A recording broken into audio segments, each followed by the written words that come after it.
নমস্কার, ধর্মকথা চ্যানেলের পক্ষ থেকে আপনাদের সকলকে স্বাগত জানাই।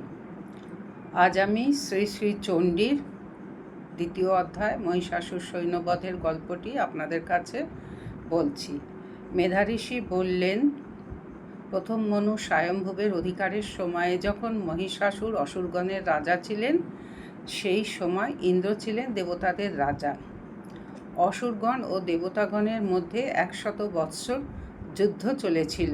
সেই যুদ্ধে মহাপরাক্রমশালী অসুরগণ দেব সৈন্যদের হারিয়ে দেবতাদের হারান এবং ইন্দ্রের রাজপদ অধিকার করে নেন।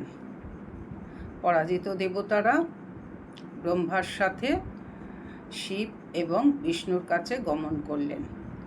আর কিভাবে মহিষাসুরের অত্যাচারের দ্বারা দেবতারা স্বর্গ থেকে বিতাড়িত হয়েছে সে কথা তারা শম্ভুর কাছে এবং বিষ্ণুর কাছে বর্ণনা করলেন।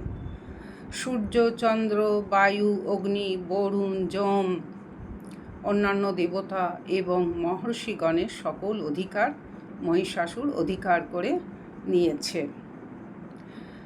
আর দুরাত্মা মহিষাসুরের অত্যাচারে দেবগণ স্বর্গ থেকে বিতাড়িত হয়ে পৃথিবীতে মনুষ্যের মতো বিচরণ করছে। প্রজাপতি ব্রহ্মা এবং অন্যান্য দেবতাদের কাছে এইসব কথা শুনে শিব এবং বিষ্ণু অত্যন্ত ক্রুদ্ধ হলেন। অনন্তর অতি ক্রুদ্ধ বিষ্ণুর, ব্রহ্মার এবং শিবের শরীর থেকে মহাতেজ নির্গত হল। ইন্দ্র এবং অন্যান্য দেবতাদের শরীর থেকেও মহাতেজ নির্গত হয়ে একত্রে মিলিত হল। সেই তেজপুঞ্জ একত্র মিলিত হয়ে জ্বলন্ত পর্বতের ন্যায় দেখতে পেলেন সকল দেবতারা। সকল দেবতাদের শরীর হতে উৎপন্ন সেই তেজ রাশি মিলিত হয়ে একটি নারীদেহী মাতৃমূর্তির রূপ ধারণ করল। শিবের তেজ থেকে মাতৃদেবীর মুখমণ্ডল, যমের তেজ থেকে তার কেশরাশি, বিষ্ণুর তেজ থেকে তার বাহু সকল, ইন্দ্রের তেজ থেকে তার শরীরের মধ্যভাগ, চন্দ্রের তেজ থেকে তার স্তন যুগল, আর বরুণের তেজে তার জঙ্ঘা, পৃথিবীর তেজে তার কটিদেশের পশ্চাৎভাগ, ব্রহ্মার তেজে তার 2 পা, সূর্যের তেজে তার পায়ের আঙুল, অষ্টবসুর তেজে তার হাতের আঙুল, কুবেরের তেজে তার নাসিকা, দক্ষ প্রজাপতির তেজ থেকে তার দাঁত সকল, অগ্নির তেজে তার ত্রিনেত্র, আর সন্ধ্যা দেবীর তেজে তার ভ্রুযুগল, বায়ুর তেজে তার কর্ণদ্বয় উৎপন্ন হল। বিশ্বকর্মাদি অন্যান্য সকল দেবতাগণের তেজপুঞ্জ দ্বারা দুর্গা দেবীর আবির্ভাব হল। সকল দেবতাদের তেজপুঞ্জ থেকে সেই উৎপন্ন দুর্গা দেবীকে দেখে দেবতারা আনন্দ পেলেন। মহাদেব নিজের শূল থেকে একটি শূল নির্গত করে দেবীকে দিলেন, আর বিষ্ণু দিলেন চক্র, বরুণদেব দিলেন শঙ্খ, বায়ু দিলেন ধনুষবাণ, অগ্নিদেব দিলেন শক্তি, ইন্দ্র দিলেন বজ্র, আর ঐরাবত নামক হাতির গলা থেকে একটি ঘণ্টা নির্গত করে সেই ঘণ্টা দেবীকে সমর্পণ করলেন। বরুণদেব দিলেন শঙ্খ, অগ্নিদেব দিলেন শক্তি, বায়ু দিলেন ধনুষবাণ, ইন্দ্র দিলেন বজ্র,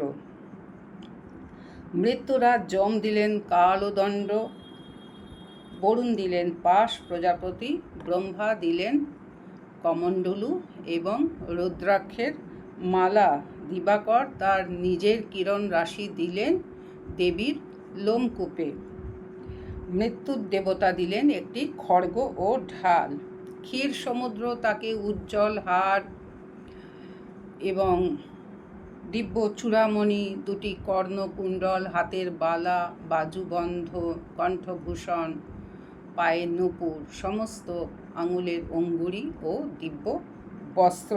দেবশিল্পী বিশ্বকর্মা তাকে অতি ধারালো কুঠার, নানা প্রকার অস্ত্রশস্ত্র এবং একটি অভেদ্য কবচ দিলেন।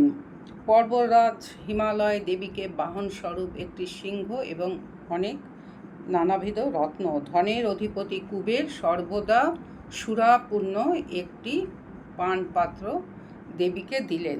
নাগরাজ বাসুকী দিলেন দুর্গা দেবীকে মহামণি শোভিত একটি নাগহার। অন্যান্য দেবগণ কর্তৃক অলঙ্কার এবং অস্ত্রশস্ত্র দ্বারা বিভূষিতা হয়ে দেবী দুর্গা বারবার গর্জন করতে লাগলেন এবং অট্টহাস্য করতে লাগলেন। দেবীর অতি উচ্চ ভীষণ শব্দ চারিদিকে ছড়িয়ে পড়ল, প্রতিধ্বনি হতে লাগলো। সেই উচ্চ ভীষণ শব্দে পৃথিবী, পর্বত, সমুদ্র কম্পিত হলো। মহিষাসুর ক্রুদ্ধ হয়ে এ আবার কি এই কথা বলে তিনি সহস্র সৈন্য নিয়ে সেই শব্দের দিকে ধাবিত হলেন। মহিষাসুর দুর্গা দেবীকে দেখতে পেলেন। দুর্গা দেবীর বর্ণ জ্যোতিতে স্বর্গ, মর্ত্য, পাতাল আলোকিত। অতঃপর দেবীর সাথে অসুরগণের যুদ্ধ আরম্ভ হলো। মহিষাসুরের সেনাপতি চিকুর এবং চামর নামক মহাসুর রথ, গজ, অশ্ব, পদাতিক চারিপ্রকার সৈন্য নিয়ে দেবীর সাথে যুদ্ধ করতে লাগলেন। উদর্গ, মহাহনু, অশিলমা, বাসকল, বিরালাক্ষ প্রভৃতি অসুরগণও দেবীর সাথে যুদ্ধ করলেন। মহিষাসুর সেই যুদ্ধে কোটি কোটি সহস্র অশ্ব, গজ, রথ দ্বারা পরিবৃত্ত হয়ে অবস্থান করতে লাগলেন। অসুররা শাবল, বল্লম, গদা, খড়গ, কুঠার, শূল, পাশ প্রভৃতি অস্ত্র নিক্ষেপ করে দেবীকে বধ করতে উদ্ধত হলো। দেবীও তার নানা প্রকার অস্ত্রশস্ত্র দিয়ে সেই অস্ত্রশস্ত্র ছেদন করতে লাগলেন। রণক্ষেত্রে দেবী দুর্গা যুদ্ধ করতে করতে যেই নিঃশ্বাস ত্যাগ করলেন, সেই নিঃশ্বাস হতেই দেবীর লক্ষ সৈন্যবাহিনী উৎপন্ন হলো।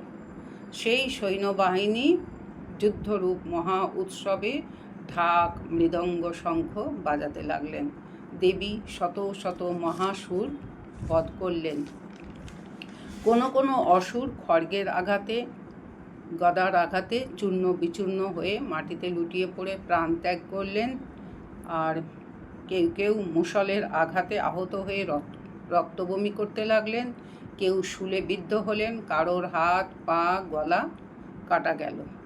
আবার গলা কাটা অসুরগণও পুনরায় জীবিত হয়ে দু হাতে ধারালো অস্ত্র নিয়ে দেবীর সাথে যুদ্ধ করতে লাগলেন।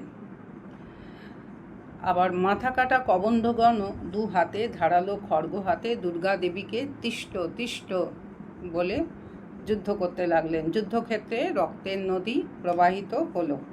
দেবী বাহন সিংহ কেশর কাঁপিয়ে কাঁপিয়ে ভীষণ গর্জন করে অসুরদের প্রাণ নাশ করতে লাগলো। যুদ্ধক্ষেত্রে দেবীর সৈন্যগণ অসুর সৈন্যগণের সাথে এমন ভয়ানক যুদ্ধ করছে, সেই দেখে দেবতারা স্বর্গ থেকে দেবীর সৈন্যদের উপর পুষ্পবৃষ্টি করতে লাগলেন। ইতি শ্রীমার্কেন্ডেয় পুরাণে সাবর্ণিকে মন্বন্তরে দেবী মাহাত্ম্যে মহিষাসুর সৈন্যবধ নামক দ্বিতীয় অধ্যায় সমাপ্ত। নমস্কার।